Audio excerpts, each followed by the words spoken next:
ఓం సాయిరామ్. పోయిన అధ్యాయాల్లో 1 నుండి 7వ అధ్యాయం వరకు చూసామండి.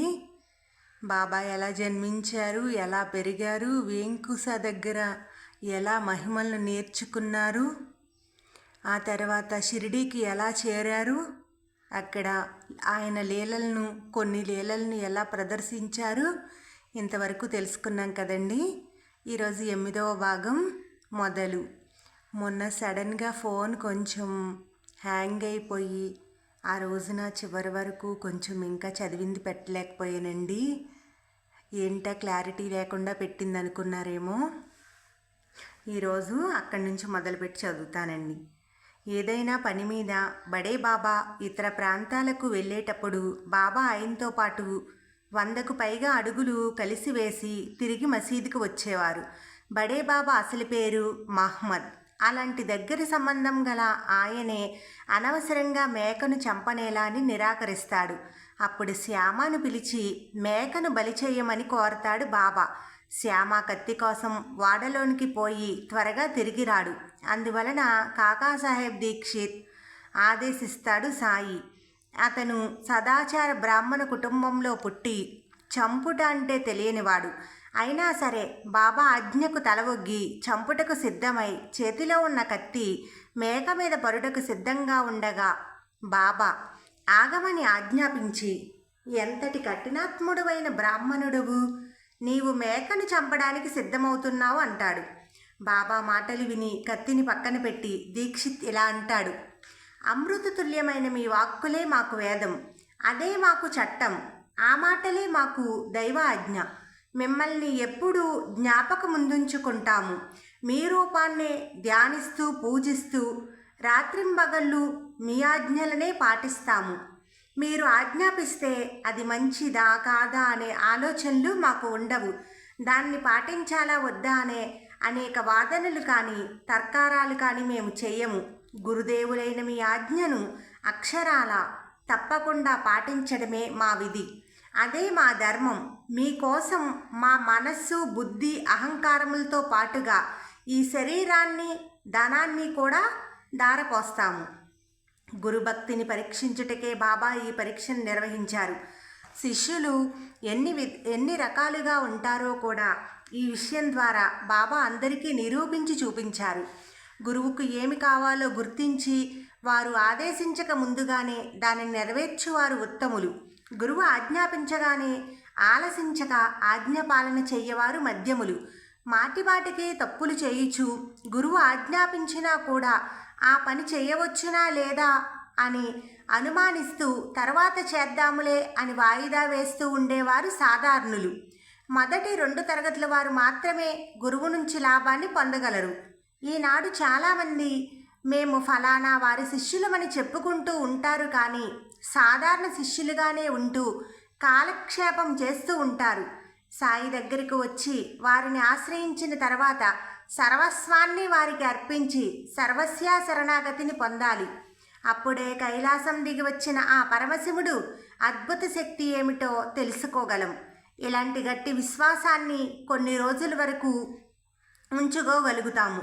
కానీ కాలగమనంలో ఆ నమ్మకం, విశ్వాసం అప్పుడప్పుడు చెదిరిపోతూ ఉంటాయి. నిజమే కదండి. మనం కూడా అంతే. ఏ దేవుణ్ణైనా శ్రద్ధా భక్తులతో పూజించి ఏదైనా కష్టం వస్తే అయ్యో ఈయన మనల్ని చూడలేదే అని ఇంత చేశామే అనుకుంటూ మన విశ్వాసాన్ని వాళ్ళ మీద కోల్పోతాము. కానీ అందువలనే సబూరి అవసరం అన్నారు సాయి. సబూరి అంటే ఓర్పుతో వేచి ఉండడం. ఇది కూడా భక్తునికి చాలా అవసరం. శ్రద్ధ లేని పూజలు, ఓర్పు లేని భక్తి ఎందుకు పనికిరావు. అలాంటి వాటి వలన సాధకులు కానీ భక్తులు కానీ ఉపయోగాన్ని పొందలేరు. మా పాఠకుల హృదయాలలో సాయి స్థిర నివాసి అయి ఉండుగాక. వారి ఇంటిలో సాయి ఒక కుటుంబ సభ్యుడిగా మారుగాక. శ్రద్ధ, సబూరి అనే ఈ 2 మణిదీపాలు సాయి భక్తులందరినీ విడువకుండా ఉండుగాక. సాయి రక్ష సర్వజగద్రక్షగా మారుగాక. ఈ అధ్యాయాన్ని భక్తి శ్రద్ధలతో పారాయణ చెయ్యి భక్తుల హృదయాల్లో సాయి భక్తి అనే మహావృక్షం పెరిగి పెద్దదై హీనులకు దీనులకు ఆశ్రయాన్నిచ్చే వటవృక్షంగా మారాలని ఆశిస్తూ ఈ అధ్యాయాన్ని ముగిద్దామండి. అది 1903 సంవత్సరం. దులియా మెజిస్ట్రేటు కోర్టులో ఒక వ్యక్తిపై కొన్ని వస్తువులను దొంగిలించినాడనే నేరారోపణపై కేసు పెట్టబడిను. ఆ ముద్దాయి షిరిడీలోకి సాయిబాబా తనకు ఆ వస్తువులను ఇచ్చాడని కోర్టులో చెప్పడం వలన సాక్ష్యమిచ్చుటకు బాబాను కోర్టునకు రమ్మనమని కోర్టు సామాన్లు జారీ అవుతాయి. నానా చందోర్కర్ సలహాపై భక్తులందరూ ఒక అపీలును తయారు చేసి సాయిబాబా గొప్ప మహాత్ముడు, దైవ సమానంగా తామంతా భావిస్తామని, అలాంటి అవతార పురుషుడిని ఒక సామాన్య మానవుల వలె కోర్టుకు రప్పించుట అసంజసమే కాక అనార్థదాయకమని, ఒకవేళ కోర్టు వారికి సాయిబాబా సాక్ష్యమే కావాలన్నచో ఒక కమిషన్ని నియమించి షిరిడీ పంపి బాబా వారి సాక్ష్యమును పొందవచ్చునని నివేదిక సమర్పిస్తారు. కోర్టు వారు దాన్ని అంగీకరించి 1వ తరగతి మెజిస్ట్రేటు అసిస్టెంట్ కలెక్టర్ అయిన నానా జోషి కమిషనర్గా నియమించి ఆ పనిపై పంపుతారు. ఈ విషయం షిరిడీలోని వారికి తెలియదు. కానీ బాబా వారి రాకకు 3 గంటల ముందుగానే కుర్చీలు బల్లలు తెప్పించి ద్వారకామాయి మసీదు ముందు ఒక కోర్టు వలె తయారు చేస్తారు. అప్పుడు కోర్టు వారు అడిగిన ప్రశ్నలకు బాబా ఇచ్చిన సమాధానాల్లో గల కొన్ని మనకు బాబా యొక్క నిజస్థితిని తెలియచేస్తాయి. కమిషనర్: మీ పేరు? నన్ను అందరూ సాయిబాబా అని పిలుస్తారు.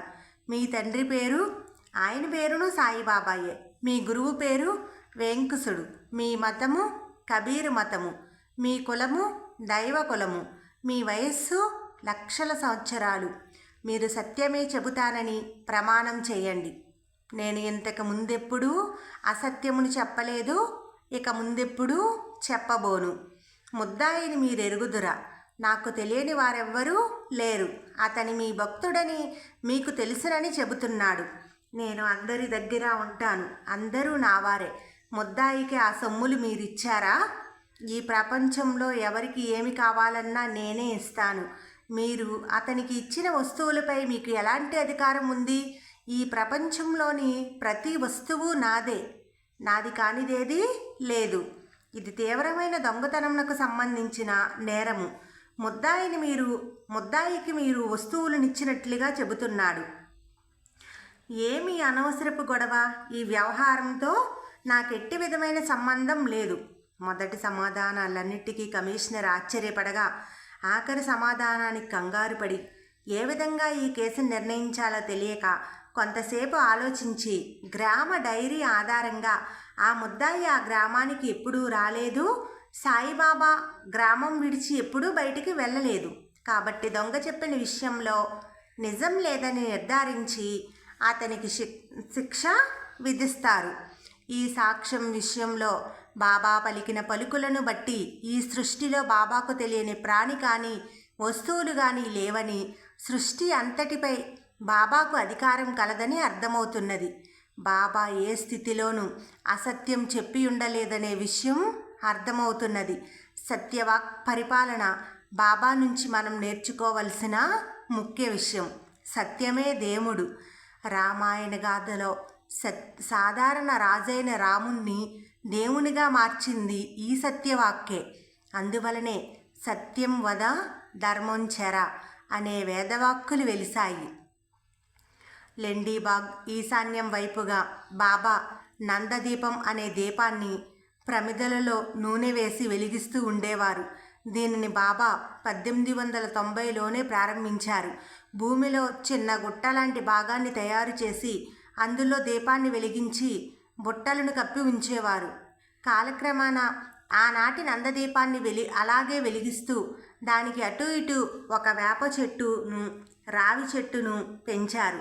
ఈనాటికి భక్తులు ఆ 2 చెట్లను చుట్టి నందదీపానికి ప్రదక్షిణలు చేస్తూ ఉంటారు. దీని చుట్టూ ప్రదక్షిణ చేసే భార్యాభర్తలకు ఎలాంటి అరమరికలు పోట్లాటలు లేని దాంపత్య జీవితాన్ని అనుభవించేటట్లుగా సాయి ఆశీర్వదిస్తారని చాలామంది విశ్వాసం. నానా చందోర్కర్ షిరిడీకి వచ్చుట. అది 1892 సంవత్సరం. గ్రామం వదిలి వెళ్ళేటప్పుడు అందరూ విధిగా బాబా వద్దకు వచ్చి పాదాలు మొక్కి అనుమతి తీసుకుని మరీ వెళ్ళేవారు.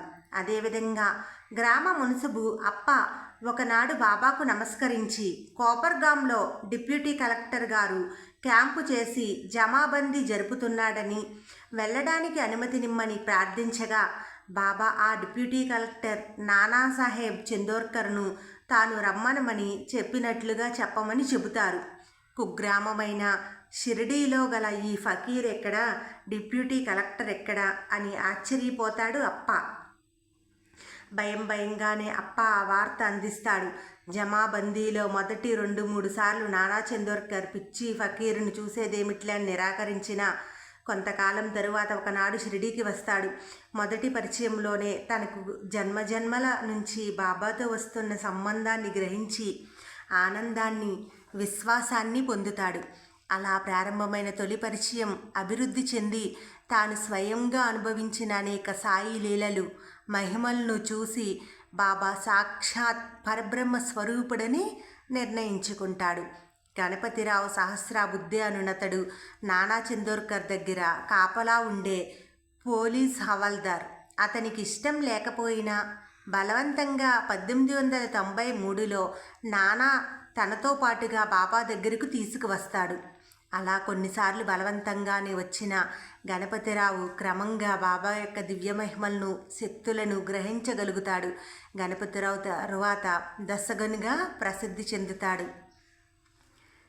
ఇప్పుడు మనమైనా అంతేనండి. బాబా దగ్గరకు ఒక్కసారి చేరి ఆయన లీలలను, ఆ ప్రశాంతతను, మనసులో హాయిని ఒక్కసారి రుచి చూసిన తర్వాత బాబాను మళ్ళీ వదల్లేమండి.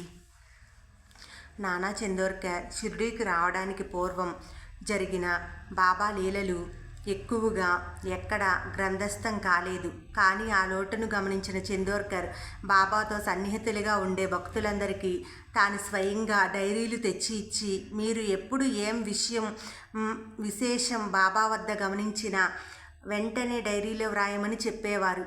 అలా ఆనాడు ఆయన చేసిన ప్రయత్నమే ఈనాడు మనకు గల బాబా చరిత్ర. హేమద్రి పంత్ రాసిన జీవిత చరిత్రకు కూడా ముఖ్యమైన కొన్ని ఆధారాలు ఈ డైరీలే. బాబాకు జరగవలసిన నిత్య కార్యక్రమాలు, పూజలు, హారతులను కూడా నియమబద్ధం చేసినది ఈ నానా చందోర్కరే. ఈయన కూడా బాబా గురించి ఎక్కువ ఉపన్యాసాలు ఇస్తూ ప్రజలకు బాబా లీలలను తెలియపరుస్తూ ఉండేవారు.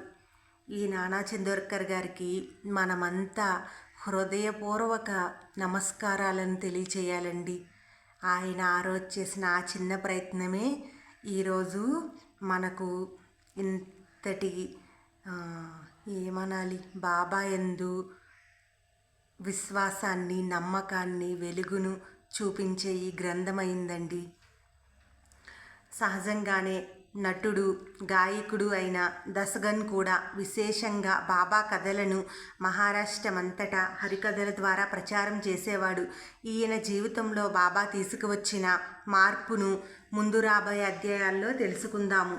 దశగను వలె మన జీవితాన్ని కూడా సాయితత్వ ప్రచారంలో ఉపయోగపడే ఒక చిరు దీపంగా ఉపయోగించమని, అందుకు అవసరమైన విధంగా మనలో గల అన్ని ఇతిబాధలను సక్రమంగా తొలగించమని, మనలో గల మోహాన్ని నిర్మూలించమని సమర్థుడైన సాయిని ప్రార్థిస్తూ ఈ అధ్యాయాన్ని ముగిద్దామండి. 1898వ సంవత్సరంలో దశగను పోలీసు వృత్తిరీత్యా కానాబిల్లుడనే గల దొంగను పట్టుకునేందుకు ప్రభుత్వం నియమిస్తుంది. 1-2 సార్లు దశగను కానాబిల్లుని అనుచరులకు దొరికిన దయతలిచి వదిలేస్తారు. ఈ మధ్యకాలంలో జరిగిన అనేక సంఘటనల ద్వారా దశగను ఉద్యోగాన్ని వదిలి బాబా సేవలో స్థిరపడాలని ఆలోచిస్తూ ఉంటాడు. బాబా కూడా అదే విధంగా ఆదేశిస్తారు. కానీ ఎలాగైనా గజ దొంగని పట్టుకుని ప్రభుత్వానికి అప్పగిస్తే తనకు ఉద్యోగంలో ప్రమోషన్ వస్తుందని, ఆ అధికారాన్ని కొంతకాలం అనుభవించిన తరువాత రాజీనామా చేసి బాబా సేవకు అంకితం కావాలని అతని అభిప్రాయం. అందువలన అదే ప్రయత్నంలో ఉండగా 3వసారి కానాబిల్లుడికి దొరికిపోగా ఈసారి ఖచ్చితంగా దశగను చంపాలనే వాళ్ళు నిర్ణయిస్తారు. ఈసారి తన మరణం తప్పదని దశగను కూడా భయపడి బాబాను ప్రార్థిస్తాడు. ఈ ప్రాణగండం నుండి బ్రతికి బయటపడితే ఉద్యోగాన్ని వదిలి తప్పక బాబా సేవలు అంకితమవుతానని మరీ మొక్కుకుంటాడు.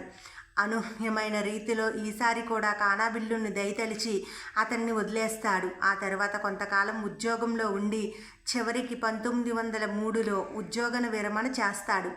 1893 నుంచి క్రమంగా బలపడుతూ వచ్చిన బాబా యందు భక్తి 1903లో ఉద్యోగ విరమణ చేసే నాటికి స్థిరపడుతుంది. ఈ 10 సంవత్సరాల కాలంలో వీలున్నప్పుడల్లా బాబా దగ్గరికి వస్తూ పోతూ ఉంటాడు. మానసికంగాను ఉద్యోగంలోనూ అనేక మార్పులను తెస్తారు బాబా. నా వాడిని సప్త సముద్రాలకి అవతల ఉన్న పిచ్చుక కాలికి దారం కట్టి లాగినట్లు షిరిడీకి లాగుతాను అనే బాబా మాటలు దశగుని జీవితంలో నిజమవుతాయి. 1903 తరువాత దశగును మహారాష్ట్రలోని వివిధ ప్రాంతాల్లో తన హరికథల ద్వారా బాబా యొక్క లీలలను ప్రచారం చేస్తాడు. తాను ఎక్కడికి వెళ్ళినా బాబా యొక్క పెద్ద ఫోటోను దగ్గర పెట్టుకుని ఉండేవాడు. 4-5 గంటలకు పైగా సాగే ఈయన హరికథలు వినడానికి గాను 2000 వరకు జనం గుమ్మికూడుతూ ఉండేవారు. అదేవిధంగా నానా చందోర్కర్ తన ఉపన్యాసాల ద్వారా బాబా గురించి ప్రచారం చేస్తూ ఉండేవారు. అది 1904 సంవత్సరం. నానా చందోర్కర్ షిరిడీకి 100 మైళ్ళ దూరంలో గల జామ్నేరు అనే ఊరిలో ఉద్యోగం చేయుచుండెను. ఆయన కుమార్తె మైనాతాయి ప్రసవ వేదన పొందుచుండెను. అది సామాన్యమైన కాన్పుగా లేదు. ఆమె 2 రోజులు ప్రసవ వేదన పడెను.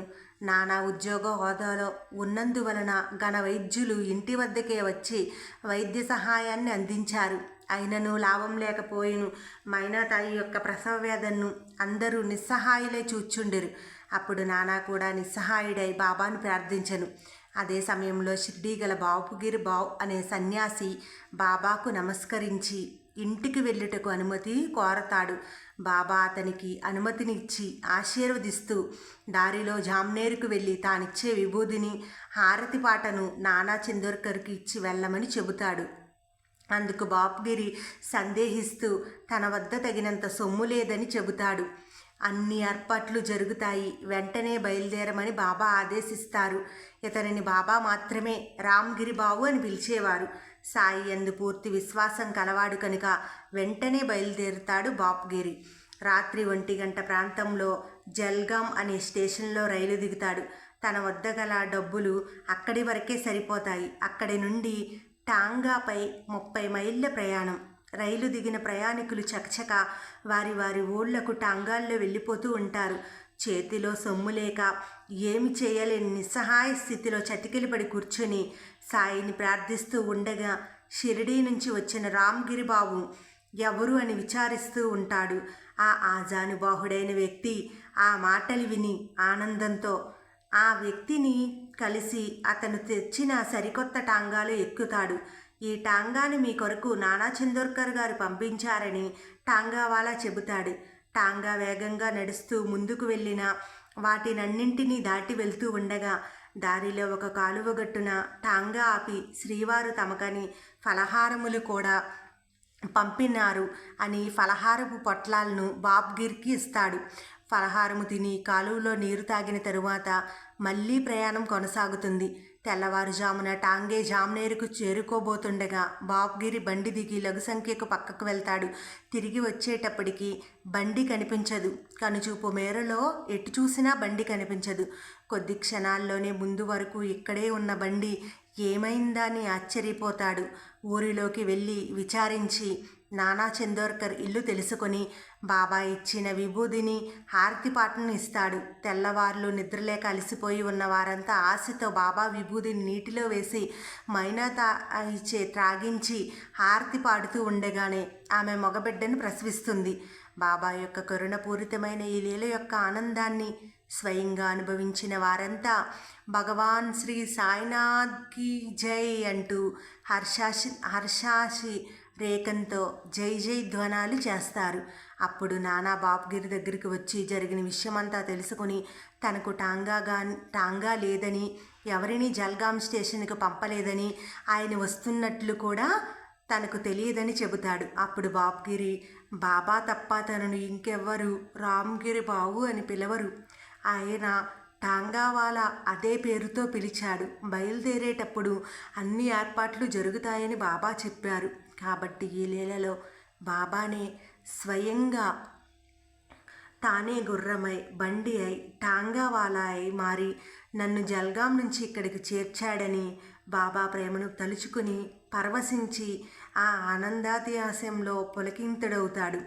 తన బిడ్డను రక్షించడం కోసం ఇన్ని కష్టాలు పడి ఇన్ని రూపాలుగా మారిన సాయి ప్రేమను ఊహించుకున్న నానా చందోర్కర్తో పాటుగా ఆ చమత్కారాన్ని తెలుసుకున్న వారి కుటుంబ సభ్యులు, పరిసర ప్రాంతాల వాళ్ళు కూడా సాయి యందు మనస్సు లగ్నం చేసి సాయి యొక్క పరిపూర్ణ భక్తులయ్యారు. నేను ఈ ప్రపంచమంతా వ్యాపించి ఉన్నాను. నేను రావటానికి టాంగా కానీ బండి కానీ మరి ఏ ఇతరమైన సాధనాలు కానీ అవసరం లేదు. నా భక్తుడు ఇప్పుడు తలిచి పిలిచిన అప్పుడే ఆ పక్కనే ఉండగలను అన్న బాబా సూక్తులు పై చమత్కారం చక్కగా సరిపోతున్నది. బాబా మైనాతాయిని రక్షించినట్లుగే మనందరినీ కూడా రక్షించాలని, ఈ కథను భక్తి శ్రద్ధలతో విన్నవారిని బాబా ఎల్లవేళలా కాపాడుతూ ఉండాలని మనస్ఫూర్తిగా కోరుకుంటూ ఈ అధ్యాయాన్ని 8వ భాగాన్ని ఇక్కడితో పూర్తి చేస్తున్నానండి. మళ్ళీ తరువాతి భాగంలో మళ్ళీ కలుద్దామండి. తప్పకుండా సబ్స్క్రైబ్ చేసుకోవడం మర్చిపోకండి.